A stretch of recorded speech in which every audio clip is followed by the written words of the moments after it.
Okay, feeding the 5,000, John chapter 6. We're only going to do verses 1 through 15 tonight in just the feeding of the 5,000. I want to tell you two pieces of trivia about the feeding of the 5,000. And it's not just fun trivia. These are things that probably help us to see something that is actually important. Except for the resurrection of Jesus after he was crucified, this is the only miracle recorded in all four Gospels, which probably ought to say something to us, like, oh, hey, all four Gospels said this one needs to be in there, the feeding of the 5,000. And so it's a neat piece of trivia to know, but it also says something to us like, let's pay some close attention tonight when we're going through this story. I also think that this is not a bad idea. If you don't have a Bible with references or margin notes or anything like that, I can send you these, or you can just look them up. It won't be that hard to find it, surely, but go through John and write, this is also in Matthew, Mark, and Luke, and then go to Matthew and say Mark, Luke, and John, so you can find the corresponding place in each of those places. Okay, that's trivia piece number one. Trivia piece number two, I don't know if I've ever seen this before or known this, but I feel like I've learned this for the very first time this time. In John chapter 6 and verse 10, I call it the feeding of the 5,000. Jesus said, have the people sit down. Now there was much grass in the place, so the men sat down, about 5,000 in number. So the men sat down, about 5,000 in number. And then Luke's gospel in Luke 9:14, it says about the same thing. There were about 5,000 men. But Matthew's gospel, Matthew says, Matthew 14:21, those who ate were about 5,000 men besides women and children. So I have always just called this the feeding of the 5,000, but clearly there are way more than 5,000 people here. I have no idea how many there are. I don't know that that's a number that can be known, but one of the commentaries that I was reading through said the total number of people may well have exceeded 20,000 or more. That might be an exaggeration, but so that's the reason why. Did I put it up here? I think I have it on the YouTube video, feeding 5,000. I don't remember what I wrote in the parentheses, but for the rest of my life, I'm going to have a hard time calling it feeding 5,000. Let's say feeding 5,000 men. I don't know what you would want to call it. Here's what I want to do tonight. As I read through this story, there are so many lessons. It's hard to know what even to do with this text. But this is where I've landed for in tonight's lesson. It seems like there are three really big misunderstandings that happen in this text. And so that's all I want to do. If you're taking notes tonight, you're going to have 1, 2, 3 big points. And all 3 points are misunderstandings. So John chapter 6, verses 1 and 2. After this, Jesus went away to the other side of the Sea of Galilee, which is the Sea of Tiberias. And a large crowd was following him because they saw the signs that he was doing on the sick. If you look at Luke's gospel, Luke's gospel has, I think, the best place to get a sense of what's really going on in the context. Jesus has sent his disciples out to preach, and they come back, and they're tired. They're exhausted, and they've been out working, and what they need to do is they need to regroup, and they all need to catch up. And so that's what happens. They all come back together, and they say, let's go over there. Matthew and Mark's gospel says, to a desolate place. And the idea is, let's get out of here and go over there so that we can get away and have some time. And all of the Gospels and what we just read in John chapter 6 and verse 2 tells us that the crowd is not going to let that happen. But I hope that you picked this thing up. I hope you picked it up in verse 2 where it says, a large crowd was following him because they saw the signs that he was doing on the sick. That is not the first time we've had this conversation in the Gospel of John. That people are following him not because he's him, but because they either want to get something out of it personally, or they're treating him like a circus monkey. Hey, look, this guy is doing something, and I don't necessarily blame them. Like if Jesus was alive today, I would love to think that I would hear about it and want to go to where he is and see him. But the thing is, look at chapter 2. Let's go backwards. Chapter 2 and verse 23. John chapter 2 and verse 23. Now when he was in Jerusalem at the Passover feast, many believed in his name when they saw the signs that he was doing. But Jesus on his part did not entrust himself to them because he knew all people. And I think what we know about that is they said that they believed because of the signs, but they weren't getting it.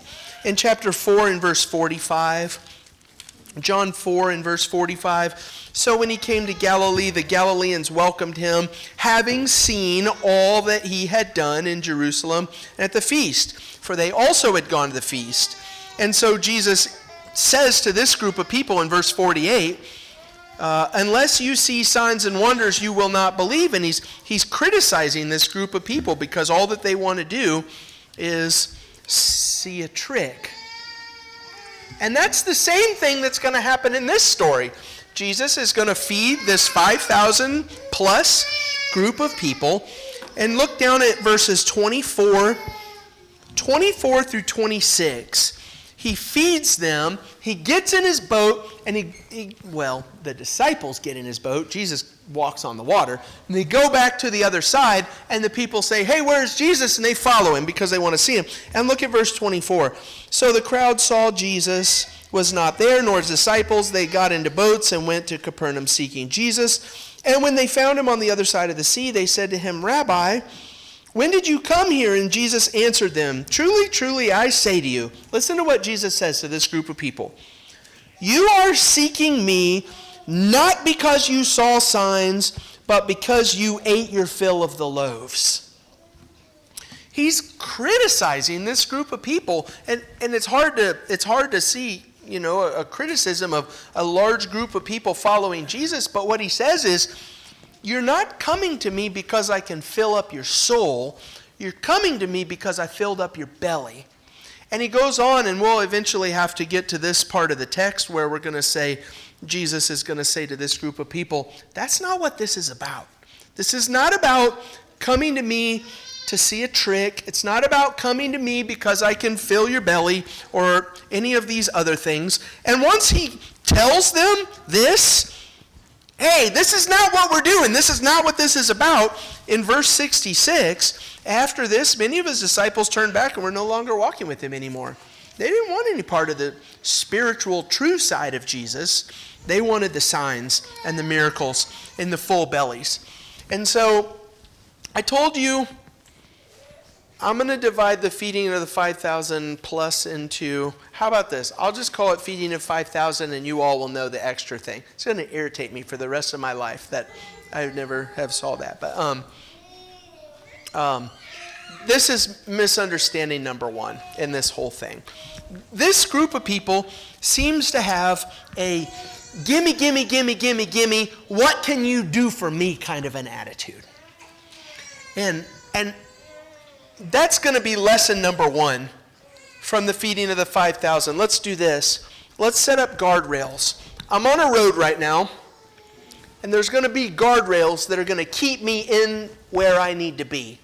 We just set up guardrail number one. Let's not do this.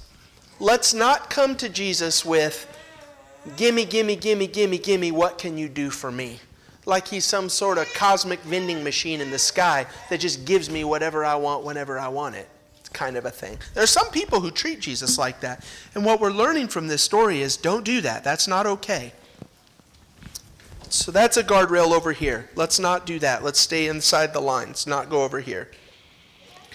Now we're going to set up a guardrail on this side, which is really interesting to me. It's the opposite. And it's the opposite of the groups of people that I think that should have probably thought this. The other guardrail is, no, Jesus probably can't do that for me.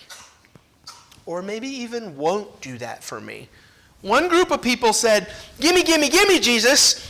And another group of people, at least one other person, said, I don't know, Jesus probably can't do that. Let me show you that one. In John chapter 6, just so we can get the whole text, let's pick up in verse 3. Jesus went up on a mountain, and there he sat down with his disciples. Now the Passover, the feast of the Jews, was at hand. Lifting up his eyes then, and seeing that a large crowd was coming toward him, Jesus said to Philip, where are we to buy bread so that these people may eat? Here's something interesting about the Philip thing. I'm not going to ask you to turn over here and to see all of these different things, but you should write them down and note this stuff for yourself. In Luke chapter 9 and verse 10, Luke 9 and verse 10, we find out that the feeding of the 5,000 happened in Bethsaida. Luke 9 actually says this happened here in Bethsaida. In John chapter 1 in verse 44, John 1 and verse 44, John tells us that Philip was from Bethsaida. And so that kind of helps me to see a little bit about what's going on here. They're in Bethsaida. They see this large crowd of people coming. Other Gospels tell us that Jesus taught them for a little while. And then Jesus says to Philip, hey, where are we going to buy food for all these people? It's kind of like this. If ever in a million years I find myself in Palmyra, I have no idea why I would be there. But if I do, I would say to Jay, where am I going to get food? Because you would know, right? You would know something about that. And that's what Jesus does here. He says to Philip in verse 5, Jesus said to Philip, where are we going to buy bread so that these people may eat? In verse 6, listen to this. Jesus said this to test him, for he himself knew what he would do. Jesus knew there was a miraculous feeding coming. But the text says that he looks at Philip and he says,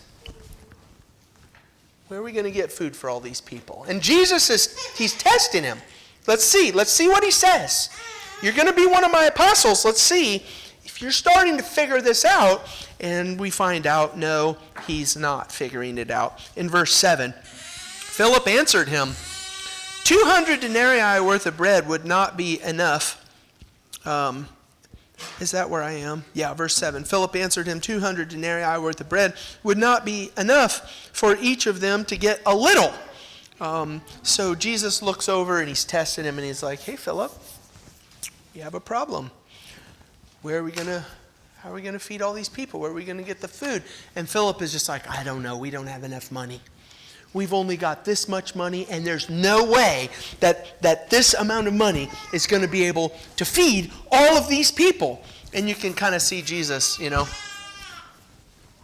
okay, I'm about to teach you something. Turn over to Mark chapter 8. This is I think a common problem that we see with these disciples. Mark chapter 8, verses 14 through 21. If you will just look up on the page, you can see this is Jesus feeding the 4,000 at the beginning of chapter 8. It's a different time, but it's, feeding a lot of people miraculously. Verse 14, start reading it with me. Now they had forgotten to bring bread, and they had only one loaf with them in the boat. And he cautioned them, saying, watch out, beware the leaven of the Pharisees and the leaven of Herod.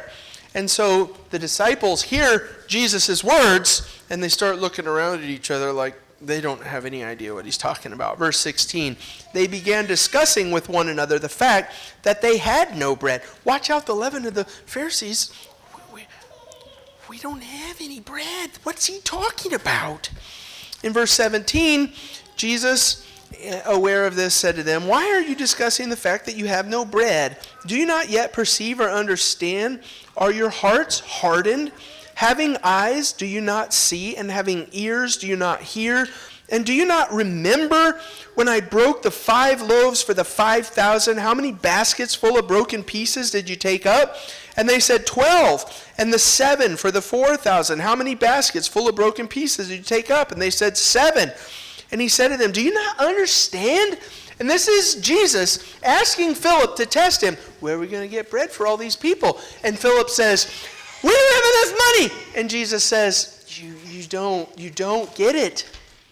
You're not getting it yet. And the thing that you're not getting is what we're going to see from this story. We'll look at a couple different verses.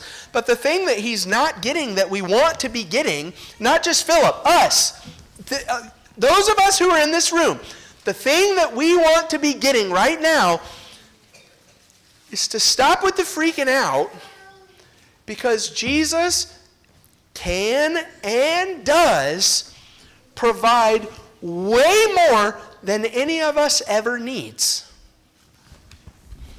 Look at this. This is the moral of the story. In chapter 6 and verse 11, the end of that section when he produces this miraculous bread.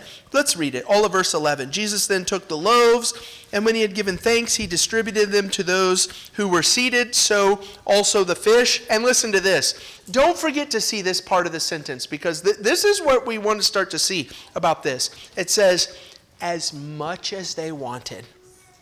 Not just a little bit. He gave them as much as they wanted. And keep going in verse 12. And when they had eaten their fill, don't miss that part either. When they had eaten their fill,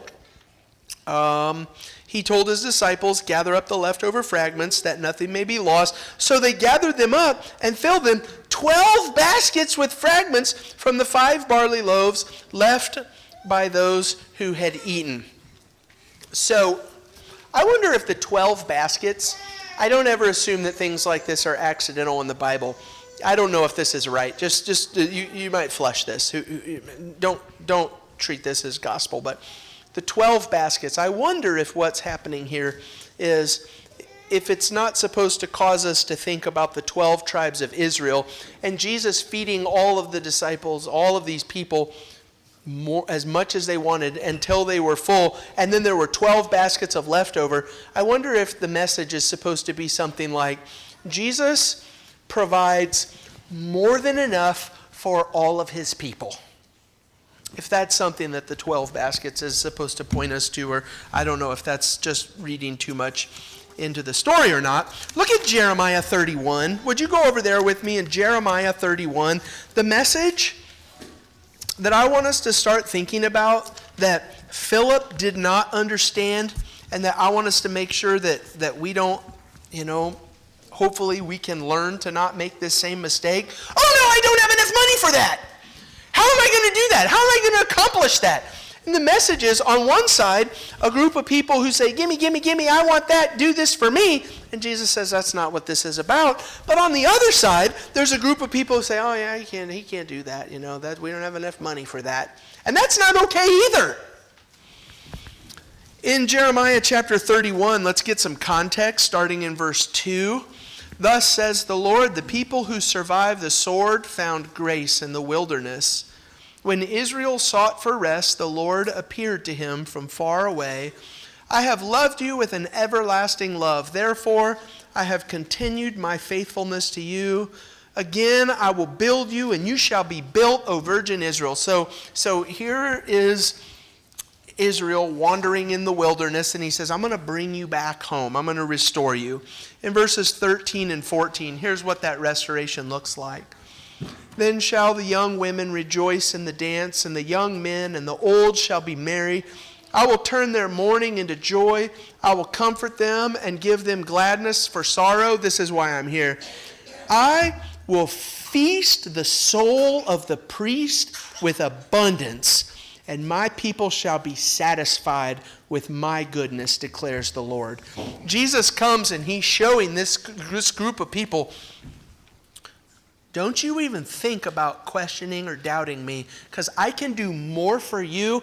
And when I'm done and you've had your fill, there's going to be leftovers. So don't even think about saying, or imagining that Jesus can't or won't do something. I want to do one more just since we're here. Just go left, Isaiah chapter 55. Isaiah chapter 55 and verses 1 through 3. Come, this is what God says. Come, everyone who thirsts. Come to the waters. He who has no money, don't worry about it. Come and buy and eat. Just come. Come and buy wine and milk without money, without price.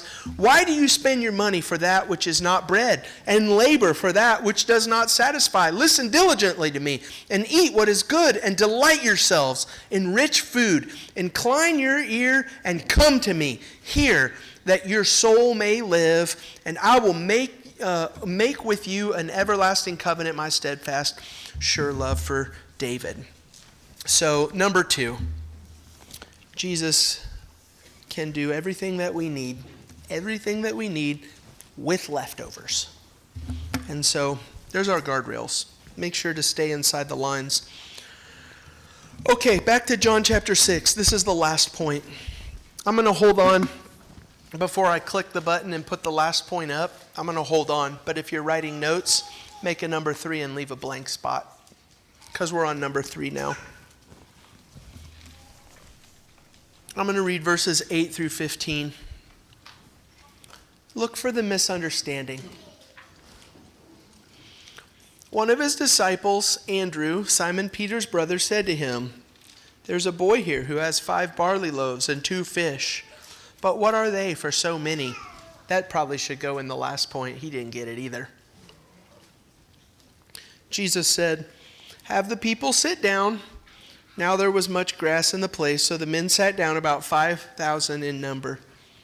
Jesus then took the loaves, and when he had given thanks, he distributed them to those who were seated, so also the fish, as much as they wanted.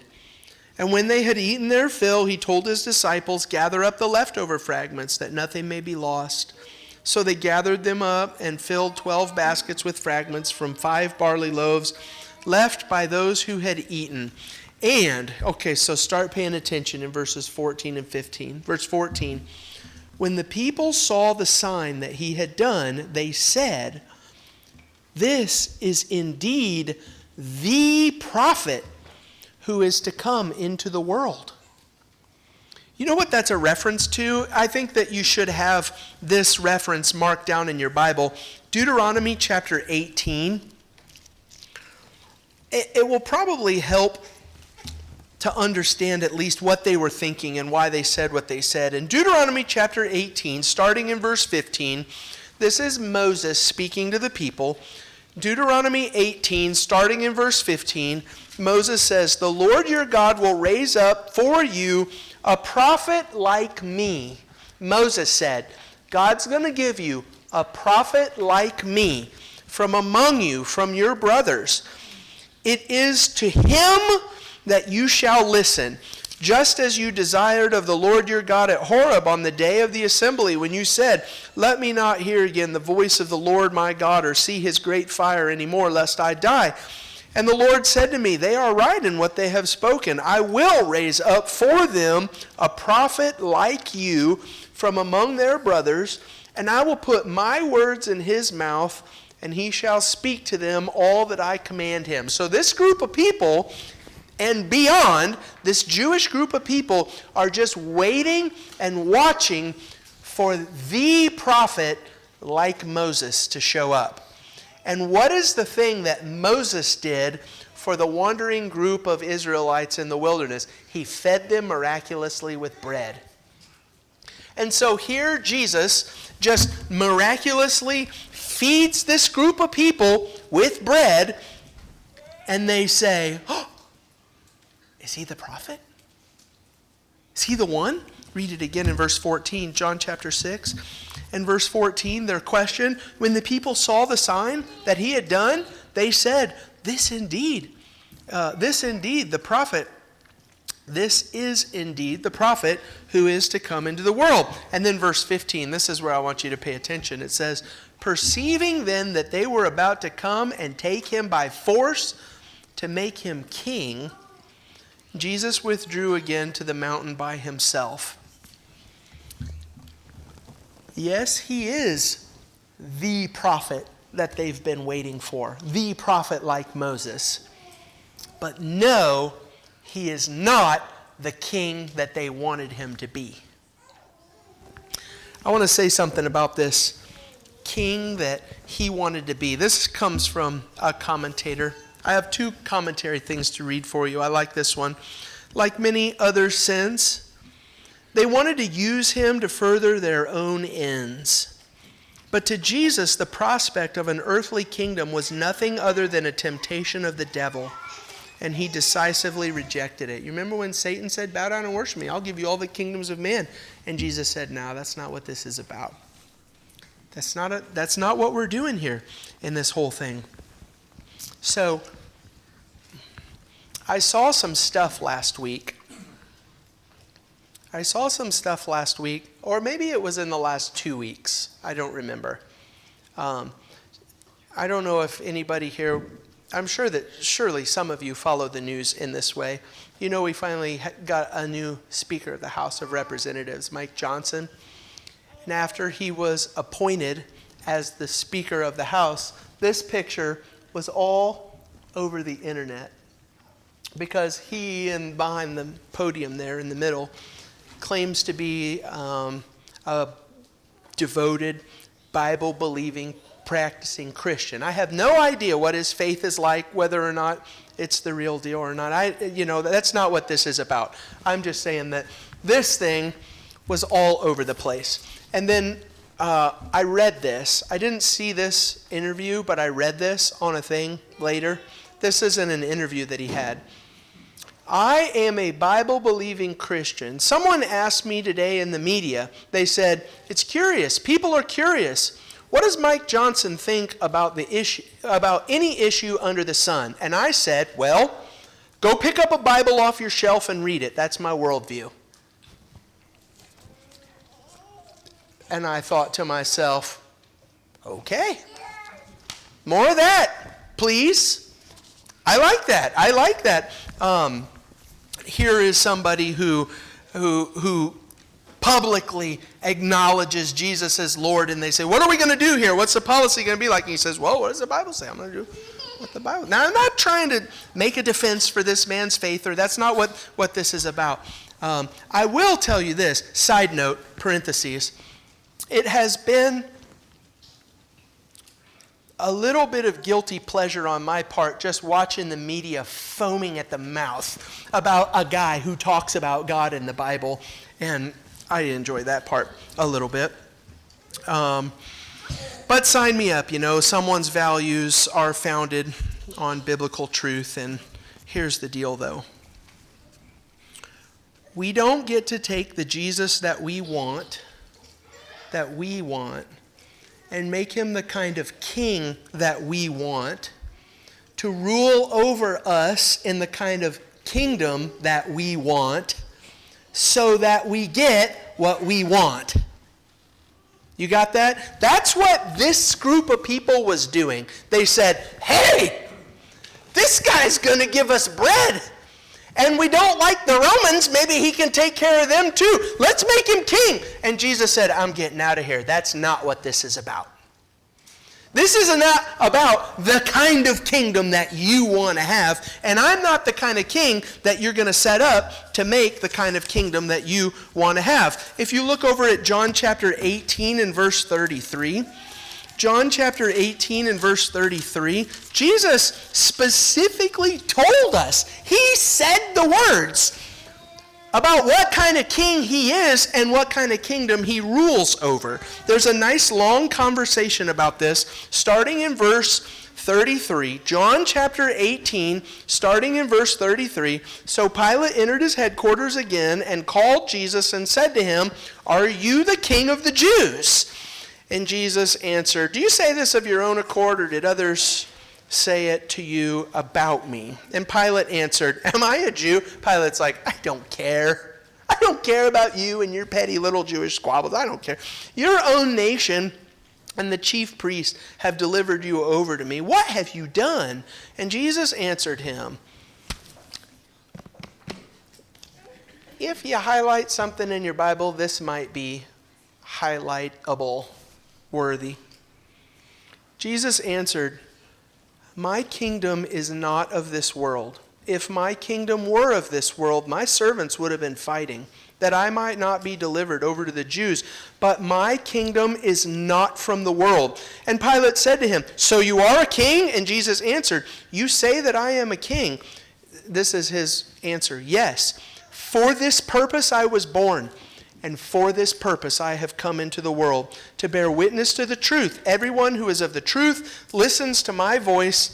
And Pilate replies back with a snarky, "What is truth?" Number 3, the people wanted their own version of Jesus instead of the Jesus that he really was. This lesson is about 3 misunderstandings, and I don't know if you're guilty of any of these, but each one of these 3 misunderstandings, I can remember some point in my life where I've been guilty of each one of these 3 misunderstandings. Treating Jesus like a gimme, gimme, gimme, what can you do for me on one side. Not believing and trusting that he is able and capable and willing of providing more than enough, more than I could ever want or need, especially spiritually. That'll be whenever we get to the second part of John chapter 6. And then treating Jesus as a version of the Jesus that we want instead of a version of the Jesus that he is. There's a saying about how God made man in his own image, and then man repaid the favor and made God after his own image. Man made God after his own image, and we see that all around us. Hey, this is the kind of king that I want. This is the kind of kingdom that I want. Let's fashion Jesus into that hole. And we say, no. When they tried to make him king, to give them everything they ever wanted and fulfill all their hopes and dreams, he took off. He said, that's not what this is. I like this quote. I'll read one more thing and then I'll wrap it up. He who is already king has come to open his kingdom to men. But in their blindness, men try to force him to be the kind of king they want. Thus, they fail to get the king they want and also lose the kingdom that he offers. Can I read that one more time? Just listen to that one more time. I like that. He who is already king has come to open his kingdom to men. This is why Jesus said, I am a king and I have a kingdom, and I want you to come and be a part of it. He came to open his kingdom to men. But in their blindness, men tried to force him to be the kind of king that they want. Thus, they fail to get the king they want and also lose the kingdom that he offers.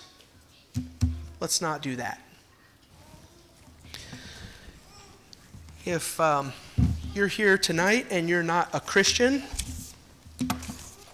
I think you could look at any one of those 3 takeaways and apply them to how you look at Jesus and come to him. But this is the one that I'll say for this invitation right now. This would be the thing that I encourage you to do, to open up your scriptures. And maybe, it's a hard book and maybe you don't know a whole lot about it. I would like to do it with you. If you want to open up the scriptures together, I would like to do it with you. But what we do is we open up the Bible and we see what God has said, and then we do this. We come to God on his terms. We come to him on his terms to serve him for who he is because of who we are and what we are. And if you want to be a part of that tonight, come forward. Let us know as we sing the invitation song.